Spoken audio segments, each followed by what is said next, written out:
आज बरगढ़ में प्रोक्योरमेंट काम आरंभ होला, धान किणा आरंभ होला।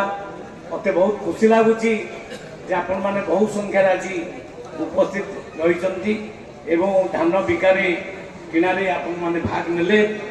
आज नड़िया माराला उत्सव माने ओडिशार कृषक मानकर उत्सव जानी आरंभ होला, उत्सव पालन होला।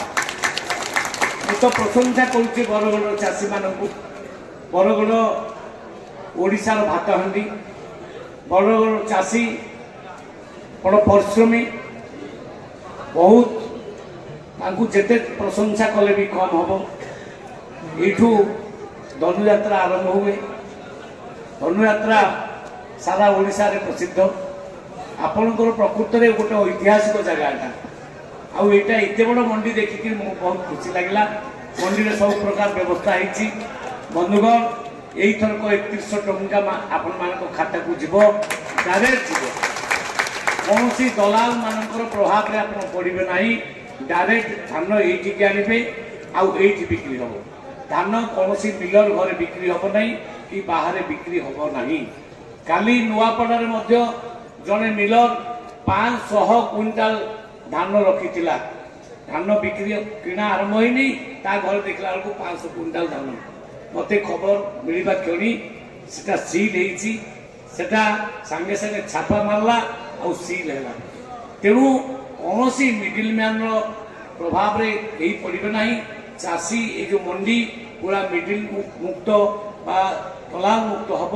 ये हूँ ओडिशा सरकार प्रतिश्रुति। आ प्रत्येक कृषक माने जड़े सरकार थिला 100 टंका भी बोनस दे पाला नहीं, किंतु ए मोहन सरकार 800 टंका आपण को बोनस दब। ये फाइनल आज दबा आरंभ हो। आज 2300 टंका चुमान 2300 टंका देव। आ 800 टंका 8 तारीख ठारू समस्त 8 तारीख ठारू। तेणु बंधुगण बरगढ़ सोहलारे निजे मुख्यमंत्री आसवे। मुख्यमंत्री को हाथ में से निजे रिलीज करेंगे से पैसा आउ सारा ओडिशा रे से पैसा जीव।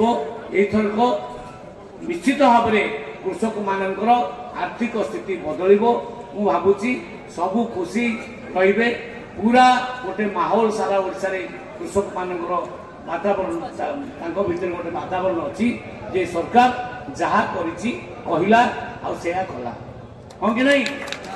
तो कृषक माने आसिक निजे यही धान देवे, बाहर बिकिबे नहीं कि कौन दलाल प्रभाव में पड़े ना।